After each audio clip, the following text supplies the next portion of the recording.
Are we ready yet? Someone turn on the lights so we can get this show on the road. There, that's better. I'm the professor, and I'm here to introduce two artists, or at least that's what they claim, who are having an exhibition of their Chinese brush paintings at Art on Kent in Lindsay. They are Richard Sauvé and Bruce Young. With names like Sauvé and Young, I don't think that these guys are Chinese, but anyhow, they've decided to call their exhibition Eastern Art Through Western Eyes. That's not eyes like those two things on your face staring at me, but capital I apostrophe S, a play on words. This is the title of the exhibition in Chinese calligraphy. Their exhibition will show similarities and differences between each artist's works and also show to a certain extent a Western flavor in their paintings. Here's an example of The Four Gentlemen by Bruce. As you can see, it is done with ink only. Here is Richard's colorful rendition of The Four Gentlemen. Some of you are probably wondering, who are these four gentlemen? Well, actually, they aren't gentlemen. The first is the orchid, which represents spring.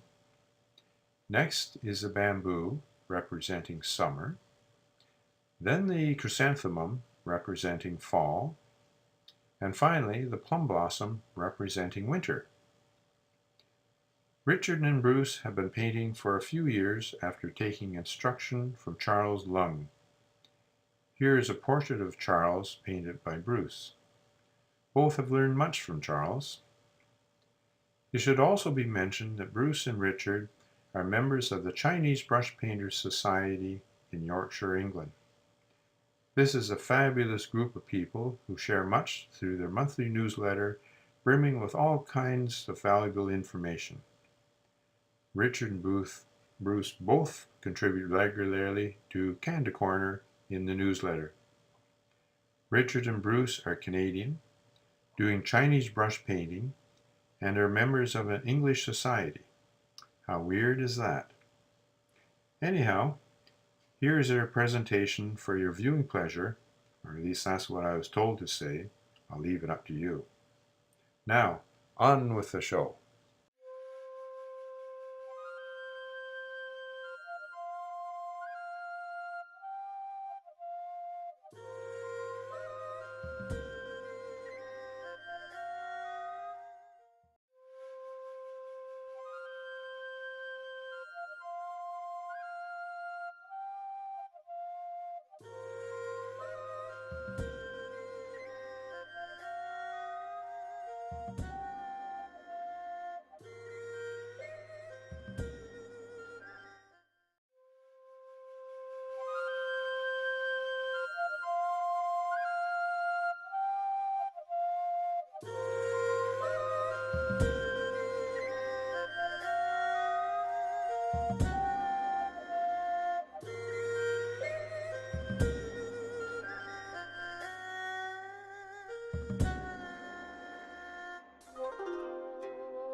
China has a long and extensive history, and this is particularly true with painting.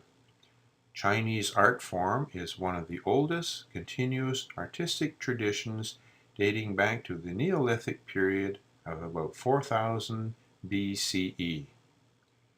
Early Chinese brush painting was tied to a traditional Chinese philosophy, which was to make the form show the spirit. Two fundamental categories in traditional Chinese brush painting are the gongbi, or meticulous style, and the literati, or freehand style. The gongbi style is characterized by close attention to detail and fine brushwork. The literati style is characterized by freehand brushwork and expression. Eastern style painting differs from the Western style in that Chinese paintings can have shifting perspectives in the same painting. Chinese brush painting can also remove restrictions of time and space. Another important aspect of Chinese painting is that calligraphy and painting are closely related. The following presentation will show a brief history of Chinese brush painting. It will cover a few thousand years in about 2 minutes, so hang on. Unless you are a speed reader, you may want to use the pause button.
Now I'm going to talk about the four treasures.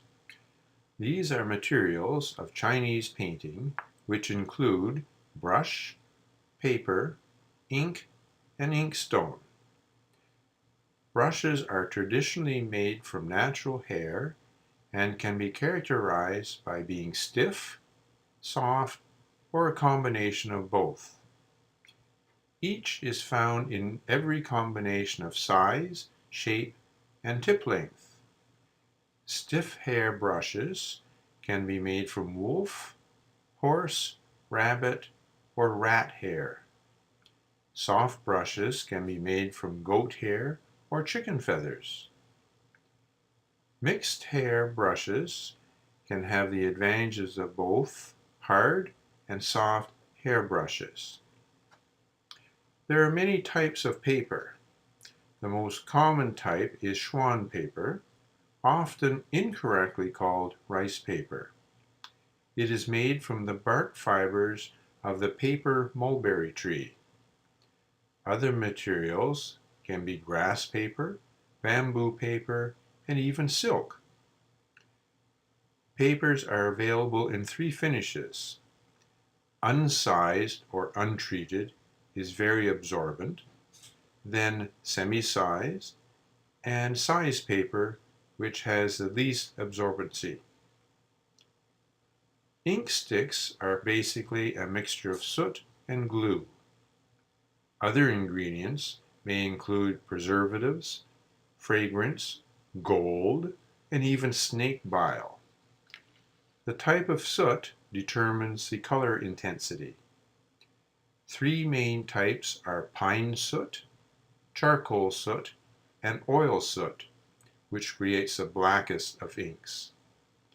Ink sticks are also available in an assortment of colors. Now ink is also available in a bottle. Traditionally, ink was made by grinding an ink stick with water on an ink stone. The stone surface must be smooth enough to produce consistent ink quickly.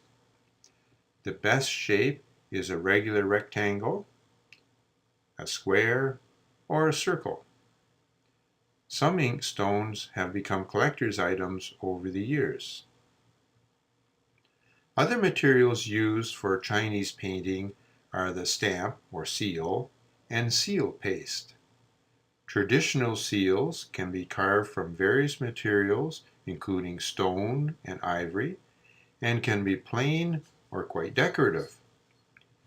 Seals can be carved with anything from a name to a figure.